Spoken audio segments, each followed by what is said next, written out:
Hey everybody, welcome to this week's Q&A session. I hope you're all doing well. Thank you all for your questions. I appreciate them. Remember that if you want to ask me a question, just leave a comment on my post where I say, ask me your questions for the next Q&A.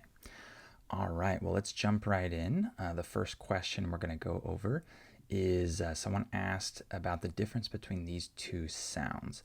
If you don't know the phonetic alphabet, the phonetic symbols, don't worry. I'm going to just talk about these two sounds here, but the person wrote them, so I wanted to write them as well. This is a great question because people confuse these two sounds, or I should say they don't confuse them, but they think that they're the same. Let me show you, though, that there's kind of a little bit of a difference. So I'm going to write 3 words here, okay? So I'm going to write this word, and this word, okay?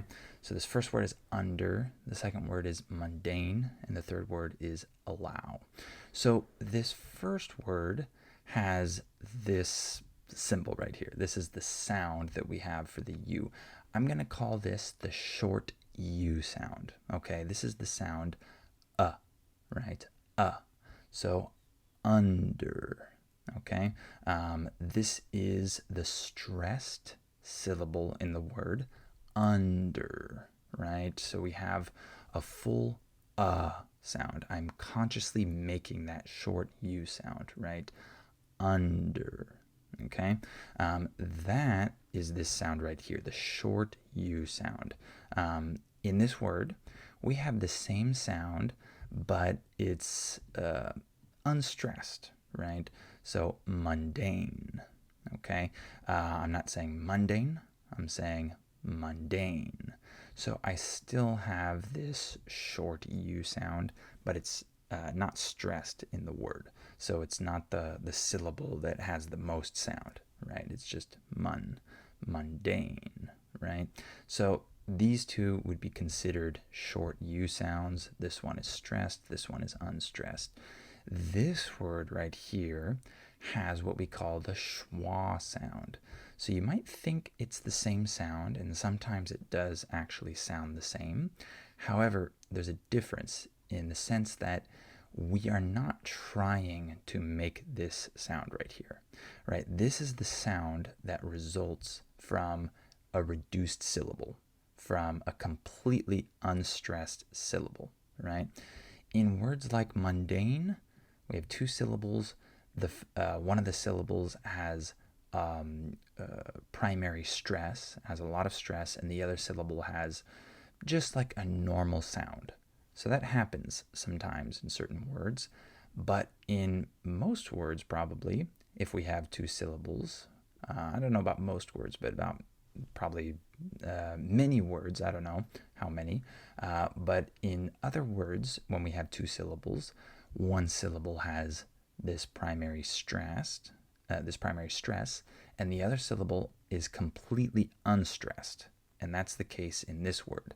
So we don't have allow, we have allow.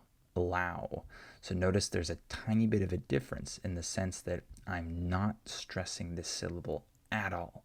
I'm trying to go as fast as possible over the syllable, allow. So even though it might sound the same to your ears, we make this sound differently. We think differently about it. So this word, in this word, I'm actually trying to make the short U sound, In this word, I'm just making this schwa sound as a result of reducing the syllable. I'm just trying to get through the syllable as fast as possible, and that's what creates the schwa sound, right? Allow.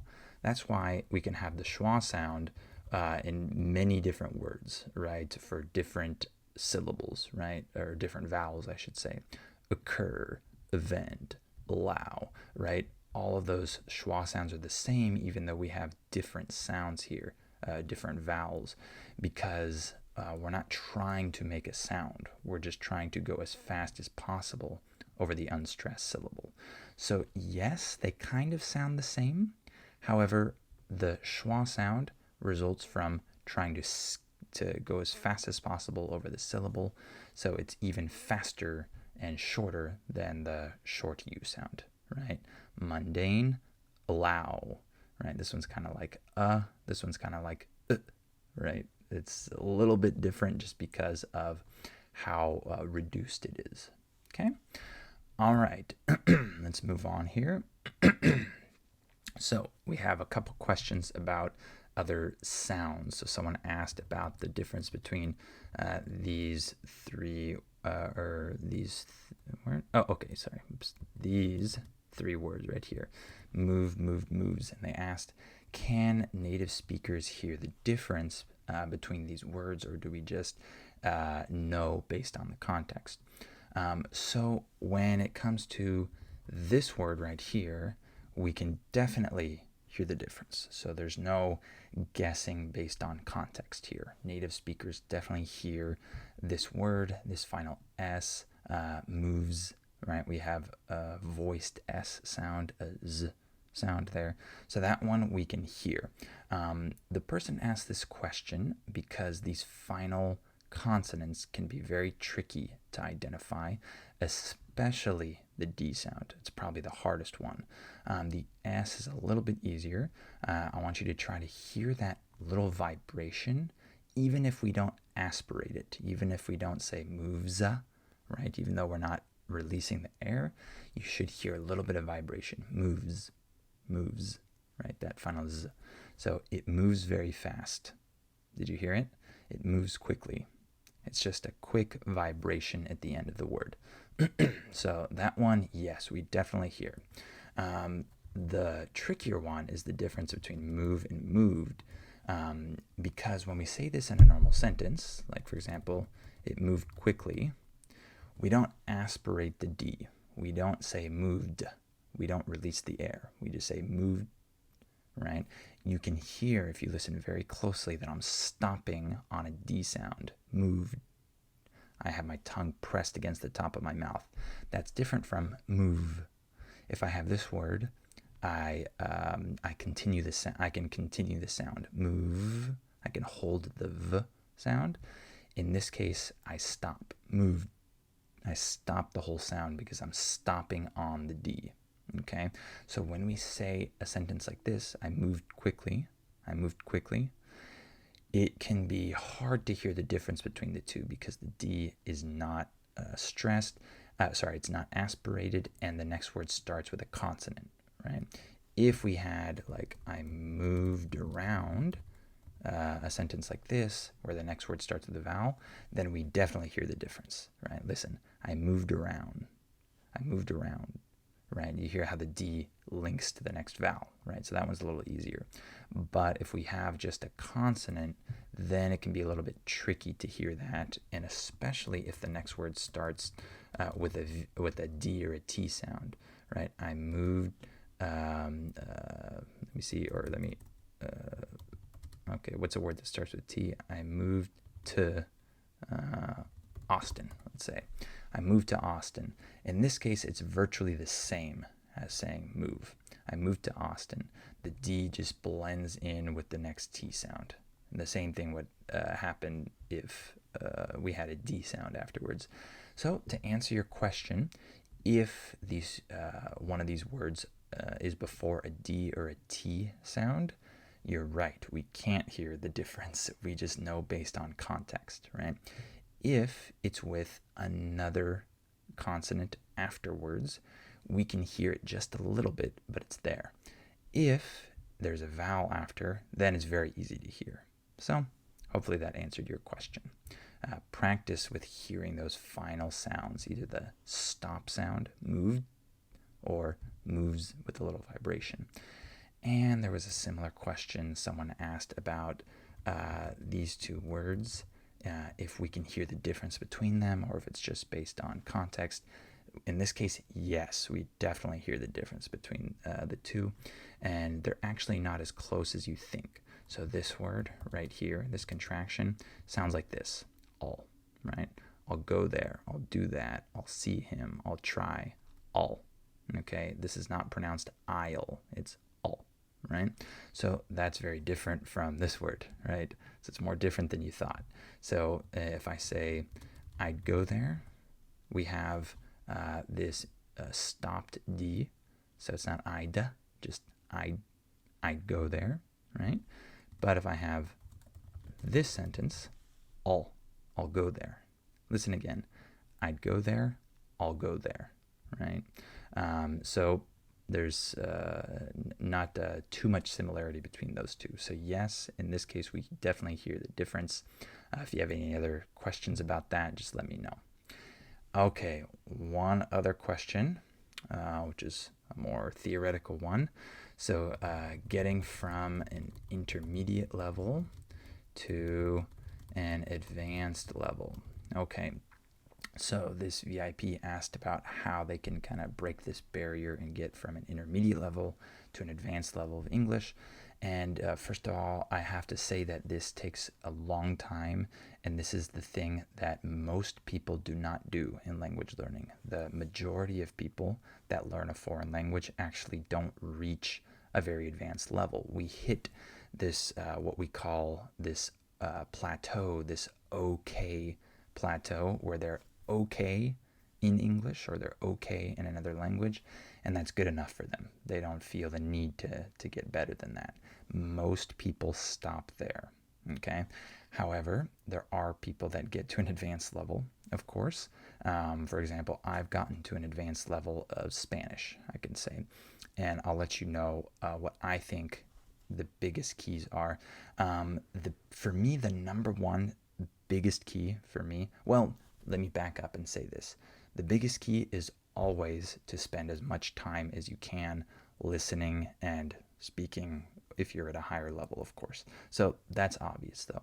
But specifically, the biggest key, specific key for me, is you need to be able to understand everything very well in a group setting when you're not just talking to one person, when you're around multiple people and they're all speaking the target language, when they're all speaking English, they're all native speakers, and you can understand everything that's going on in this group setting, in this group conversation.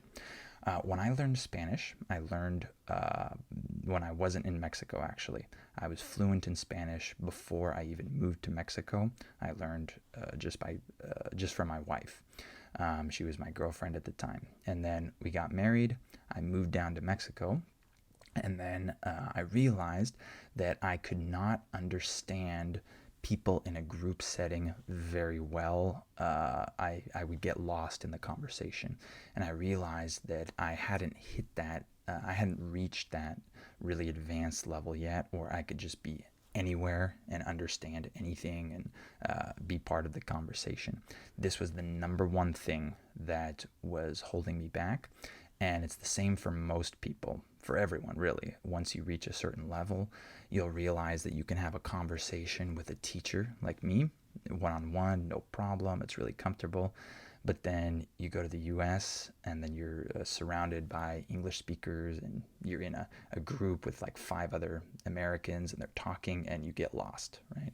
And you realize that you need much more time listening to people in a group setting. So this took me a long time. When I moved to Mexico, it probably took me a year and a half, maybe even 2 years until I could understand like everything really well in a group setting. But I wasn't actively practicing that, so don't think that it's going to take you 2 years. I didn't actively practice and improve my Spanish, right? I just lived my life, and it took me probably 2 years. However, if I had wanted to do that faster, I would have done a lot of listening practice with like maybe interviews or podcasts where it's like 3 or 4 people talking in a conversation or something like that. I would have focused more on that type of content rather than just one person talking. Okay, so you should focus on content that has multiple people, multiple native speakers talking fast like normal. Okay, so you need to get better at actually understanding people in a group setting. Okay, that's the number one key, I would say. And in terms of your own speaking, don't try not to just, learn a bunch of new phrases and words and think that that's going to make you advanced. Don't focus on that. Okay, don't focus on actively like, trying to just insert a bunch of new phrases into your vocabulary.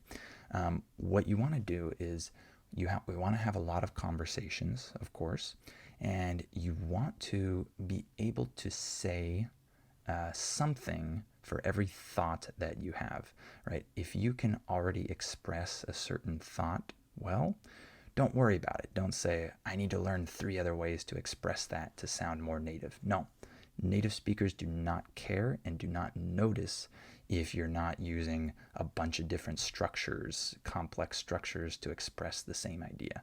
They don't care and they don't notice this. They only notice if you can express your thought or not. So if you can express an idea, no problem. Don't worry about it. Okay? However, if there's a certain idea, a certain sentence or thought that you can't say, you just simply don't know how to say it, then you can learn one phrase, the one sentence or phrase that expresses that idea, and then you just learn that, maybe try to store that in your mind, write it down. Again, don't worry too much about it, but that's the one phrase maybe that you'll write down somewhere, or you'll try to recall when you're in that situation again and you want to say something. So when you stop and you can't say anything more because you don't know what to say, you don't have the words to express a certain thought, then that's telling you that you need to learn that simple structure. However, you need to say that sentence, and then you'll try to use that structure every time that thought comes to your mind. Okay? But don't try to just learn a bunch of phrases and structures to say things that you already know how to say. Okay? That will just come natural as you do more listening practice. The thing that you want to be more active about is if you can't say a certain sentence, you just don't know how to say it, then you can focus on the right way to say it, the right structure, and just focus on that one sentence. And you can just copy it and repeat that every time you need to say that new sentence. Okay? So don't try to just learn a bunch of phrases and a bunch of variety. Just focus on having one good structure, one good phrase for everything that you want to say. Okay, so that's what I would say. Focus on listening to people in a group setting. That's the thing you're going to do the most, right? And have a lot of conversations, and then just learn the phrases that you need when you simply can't express an idea. That's it. And then it's time. Like I said, it took me probably 2 years to get from intermediate to advanced because I wasn't actively trying to do that. So you could probably do it faster than me, but it's still going to take a long time. Okay, so be patient. All right, well, hopefully this Q&A was helpful for you. Remember, you can ask me a question for the next one. Just write a comment on my next post where I say, ask me your questions for the next Q&A, and I'll answer those next time. Okay, all right, have a good rest of your week.